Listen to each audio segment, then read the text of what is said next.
போன 2ஆம் தேதி தான் என்னுடைய பேரை சாம்ஸ்லேருந்து ஜாவா சுந்தரேசன் அப்படின்னு சொல்லி நான் மாற்றினேன்.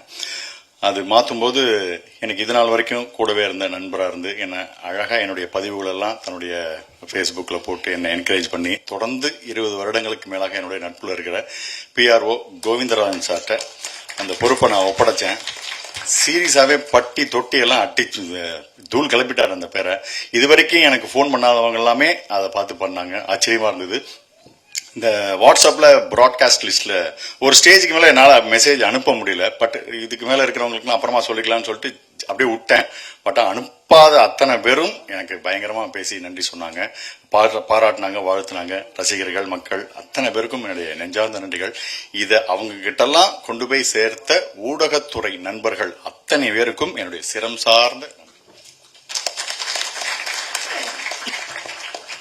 கலக்கிட்டீங்க. அவ்வளோ பேர் என்னை கூப்பிட்டு பாராட்டினாங்க. கோவிந்தராஜ் சாருக்கு என்னுடைய அன்பும் நன்றியும் அன்பு முத்தங்களும். அவருக்கு அதாவது பேரை மாத்தினது, அதான் ஆக்சுவலாக அந்த ஜாவா சுந்தரேசன் சொன்னாலே வளர்ச்சிக்கு ஒரு உதாரணமாக சொல்லக்கூடிய ஒரு பேருன்ற மாதிரி ஆயிடுச்சு. யார் வாழ்க்கையிலாவது ஒரு அசுர வளர்ச்சி அடைஞ்சிட்டானா பெரிய ஜாவா சுந்தரேசன் நினைப்பா அப்படின்ற மாதிரி.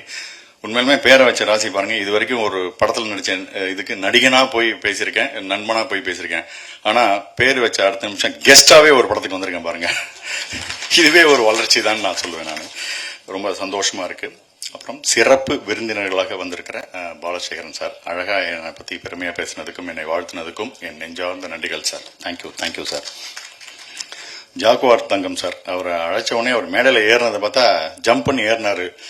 என்ன சார் வயசு உங்களுக்கு கேட்டேன். 73 அப்படின்னாரு. 73 வயசுக்கு இவரே ஜம்ப் பண்ணா அப்ப நம்மலாம் எப்படி ஜம்ப் பண்ணணும்னு நானும் ஏறினதுக்கு அப்புறம் தான் கால் கொஞ்சம் இழுத்துக்கிட்டது தெரிஞ்சது எனக்கு. அவர் எனக்கு ரொம்ப ஆச்சரியமா இருக்கும். பேசும்போதெல்லாம் சொல்லியிருக்காரு, ஒரு வீடியோ பெட்டியில பாக்குறேன், நான் கண்டிப்பா ஒரு 250-300 வருஷம் வாழ்வேன் தம்பி அப்படின்னு. 250-300 ஏன்னா ஒரு சித்தர் மாதிரியான விஷயங்களே அதை நோக்கி போயிட்டு இருக்காரு அவரு. எனக்கு தெரிஞ்சு கௌஷிக்கோட பேரனோட படம் நடிச்ச விழாவுக்கும் அவர் வருவார்னு நான் நினைக்கிறேன். அந்த லெவலுக்கு வந்திருக்கார். ஹெல்த் ரிலேட்டடா அவர் மெயின்டைன் பண்ணிட்டு இருக்கிறது, வாழ்ந்துட்டு இருக்கிற விதெல்லாம் எனக்கு ரொம்ப இம்ப்ரெசிவா இருக்கும்.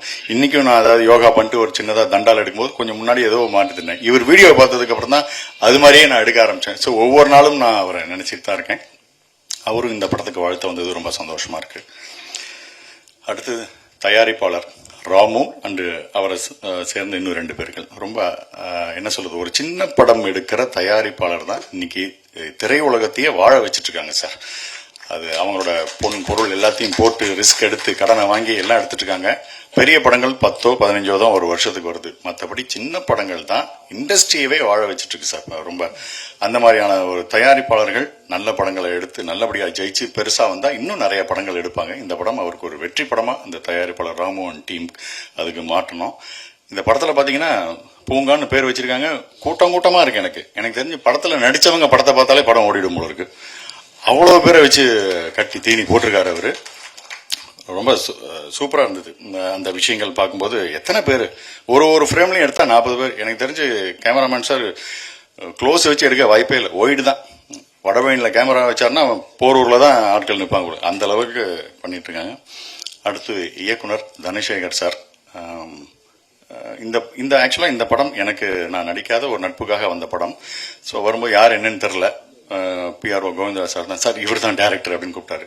அப்படியே வேர்த்து சொட்ட வர்றாரு சார். அவர் விழாவுக்கே வேர்த்து சொட்டியிருந்தாருன்னா படம் எடுக்கிறதுக்கு ரத்தமே சிந்திருப்பார் போல இருக்கு அவருக்கு.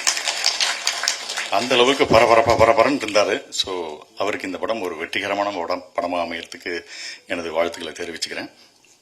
அதுக்கப்புறம் இந்த படத்தில் நடித்த கௌசிக், பிரணா, சசி அத்தனை பேரும் இவங்க தான் எனக்கு தெரிஞ்ச முகமா இருக்கு. இன்னும் தெரியாத முகங்கள் பல இருக்காங்க. அத்தனை பேருக்கும், தொழில்நுட்ப கலைஞர்கள் அனைவருக்கும் எனது மனமார்ந்த நல்வாழ்த்துக்கள். இந்த டயத்தில் நான் ஒன்று சொல்லிக்க விரும்புறேன். எல்லாம் ஜென்ரலா அந்த சில நேரத்தில் சின்ன படம் அப்படின்னு நினைச்சிடக்கூடாது. எனக்கு என்னைக்குமே இளையராஜா சார் ஒரு மிகப்பெரிய உதாரணமா நான் எடுத்துப்பேன் மைண்ட்ல. என்னன்னா, அவர் ராமராஜன் சார் படம், ரஜினி சார் படம், கமல் சார் படம், முரளி சார், யாரை பத்தியும் கவலை இல்லை. என் இசை என் படத்துல பிரமாதமா இருக்கணும், அது யார் வேணா நடிச்சுட்டு போங்கப்பா அப்படிங்கிற மாதிரி அந்த உழைப்பை ஒவ்வொரு படத்துலையும் கொடுப்பார். அது மாதிரி இந்த படத்துல பங்காற்ற அத்தனை பேருமே இது சின்ன படம்லாம் பார்க்காம இது என் படம், ஒரு படம் உங்கள் திறமைதான் இன்னொரு இடத்துக்கு ஒரு சிபாரிசுன்னு சொல்லுவாங்க இல்லையா. அதனால அந்தந்த படத்துல உங்களோட பெஸ்ட் உழைப்பை போட்டணும். அது நடிகர்லேருந்து சொல்ல, கேமராமேன்லேருந்து டிசைனர்லேருந்து ஆரம்பிச்சு அத்தனை பேரும் இந்த படம் நமக்கு ஒரு வாய்ப்பு தரும். கொடுத்த காசுக்கு இது போதும் உழைச்ச அப்படின்னு நினைச்சாக்க அங்க ஏதோ ஒரு உங்களோட வளர்ச்சி தடைபடுது. அதனால நல்லா உழைங்க.